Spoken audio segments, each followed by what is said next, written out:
The spring shoe trends of 2023 we've all been waiting for are finally here. Today I want to show you some wearable shoes, new releases that are now available online. Everything is linked down below for you. I grouped them in categories. I also have chapters if you need to come back. I will cover sneakers, sandals, slides, heels, mules, Mary Jane, flats, slingbacks, and wedges. Wow, that was a mouthful. Sneakers, starting with a bold magenta, here's the hottest pink you can find for running shoes. Now, if you already have a matching top and bottom, then this pair will give you that monochromatic slender effect. You don't need every shade out there and worry about matching. Just think when you choose something this bright, make sure you already have something to match in your closet, or commit to collecting that one color. There's also purple and green and blue options to choose from, all new colors for this season. For tray sneakers, I like this light pink Adidas version for a less flashy option. Then we have the gazelle soccer design with a platform. It looks like a fashion choice, not necessarily to use them in sporty activities. I would say this pair is in the athleisure category. Next, we have the Echoes. I'm reading in the comments that some of you like this brand. They're built for comfort, and I always recommend to have a non-white leather or suede sneaker in your closet to give off a more refined look when dressing casually. They have a lot of earthy shades, burgundy browns, cool tones of gray and sand. It's impossible not to find a color you like. This is the grown-up polished sneaker look to me, and if you're traveling, this is what I would wear. The newest release from Veja is here. I have to show it to you because I see it's still very popular in Europe. If you don't like the contrast of the stripes but still want the quality, there's this white muted option for you to try. And lastly, for this category, we have these Sorel sneakers with a hidden wedge for a less obvious lift. If you want to add some inches to your height while looking cute and sporty, there are a few colors to pick from as well. The black for the black leggings or white and nude tones. Don't run track in these though, you don't want to fall. Sandals. Here we have a few trends going on. The platform chunky sandals, and I'm showing you here two versions, one with a full platform and another with a heel detached. It looks stable to me. In spring, we start spending more time outdoors and take longer walks, and you need comfortable shoes. These ones are lined with leather, which will be less rough on your skin and help avoid blisters. Trotters is a brand I discovered 2 years ago from Nordstrom, and they're by far the most comfortable sandals I've worn. I would compare them to air soles, but made with better quality material, because I always look in the description, and if it's textile lining, it's a no for me. Now, if you're like me, my feet are hypersensitive to shoes and everything hurts, even more so with open toe shoes such as sandals, where we can't wear socks or sheer hosiery, so we're left at the mercy of the shoemakers. Leather upper and lining is a non-negotiable for me. The only time I wear man-made materials, plastic or jelly, is when I know they will get wet, because you can't wear leather to the pool or the beach, right? The trend we see here is the toe sandal and then a slightly elevated version. Do check these out. I know there are plenty of colors to choose from in all the styles I'm showing you. There's so many variations here depending on what activity you plan to wear them for. Now, if you want a quick slip-in, a chic trendy color, then here they're the jelly slides, which you can get wet. Then we have this popular style, which I see being remade every season with some variation of the H logo, which I believe originated from the Hermes slides. When wearing more coverage on top of your shoes, I like the nude colors to blend in better and not cut off visually the feet. It's a nice little detail to pay attention to if you don't want to make yourself look shorter. And for the puffy trend with a bright pink shade, this is a fun take with a vibrant, playful look. If you're tired of the pink, then there are plenty of color shades to match your dress or top.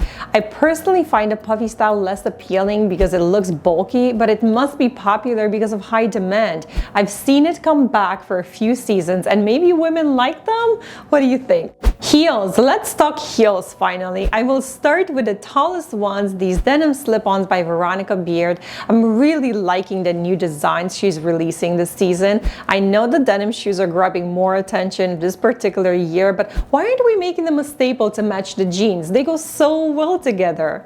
You also have the cork version, which blends in better with the skin. There's something about the cork design that I look forward to in the warmer months. A more wearable style is the lower heel with block heel, pointy toe, or a delicate strap around the ankles. So many beautiful designs and light colors. We will see the majority of the toe shapes being pointy if covered and square if toes are out. I particularly enjoy seeing a bigger selection of lower heels because to enjoy the heels for longer wear, it has to be a more manageable height. Don't you agree? Mules. I've always found mules to be an easy, comfortable slip-on. I search for them on purpose because for my feet, straps are opportunities for blisters. So the mules offer coverage while still leaving room to breathe and feel like I'm wearing semi-sandals. Same advice here. If you wear shoes with a lot of coverage on top, pick a skin tone shade. Unless you wear long pants that cover your ankles, in which case you can pick whatever color matches your blouse. We also see the mix between the loafers and the mules in nice spring colors. A more recent take on these loafers are the chunky platform Oxfords. These are really popular in social media, but these ones here I find more affordable and better quality than your average synthetic ones.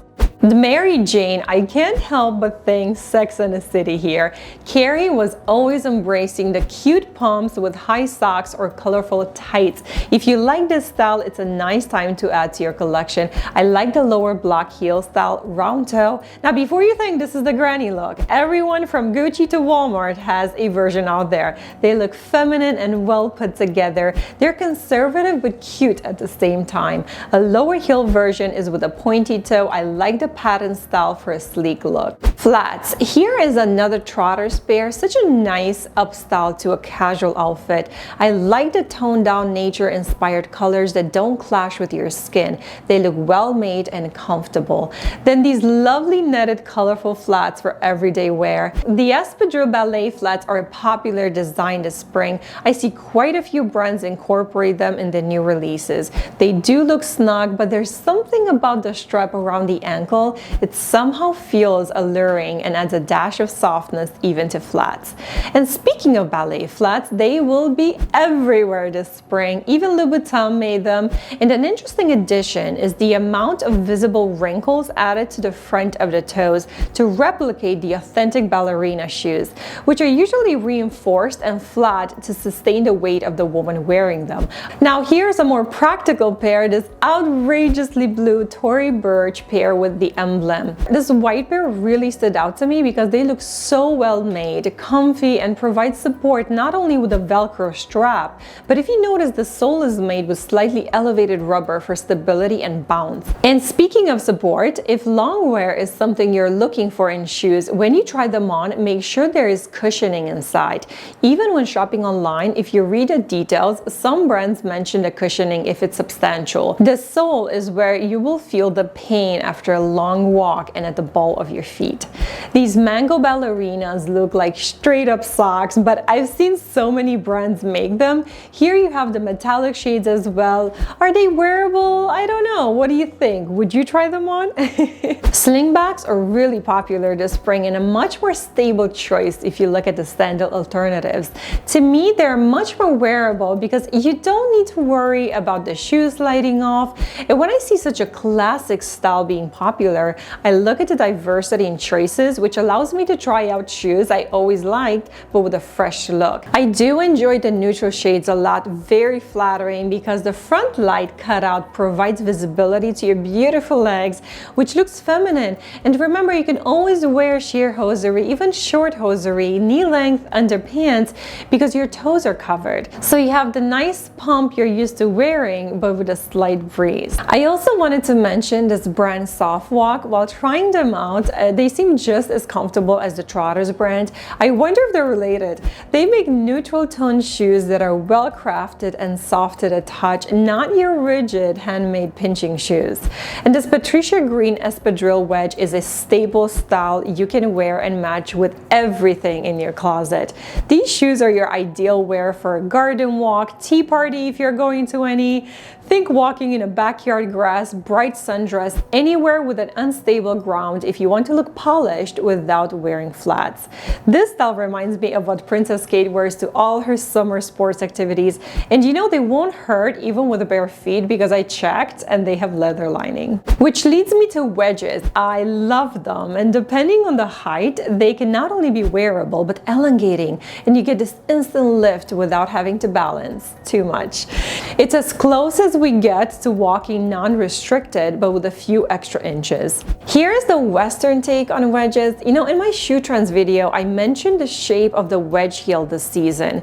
It's slightly pulled back, more narrow than the front of the foot. It's a nice slendering effect because the ball of your sole, where your pinky ends, it's the widest part of your foot. So everything else is more narrow, so by cutting the shoe heel tucked in under and with the contrasting colors, it hides the width and makes the overall foot dressed up slender. It's a clever visual effect if you have white feet. The sandal wedge is also a comfortable option for a quick grab and go out the door in seconds. The Stuart Weitzman pair stood out to me because of the slim strap design. Then the Patricia Green, again, simple minimalistic design, but don't let it fool you.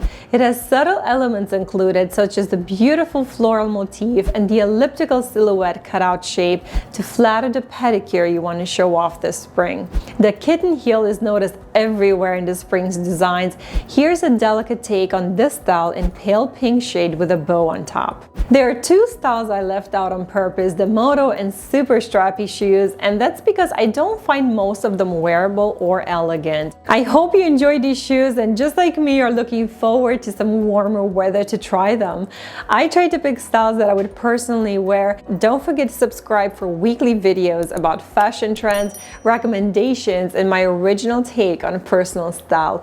For more inspiration, I made a wearable spring fashion video. I'll see you there next.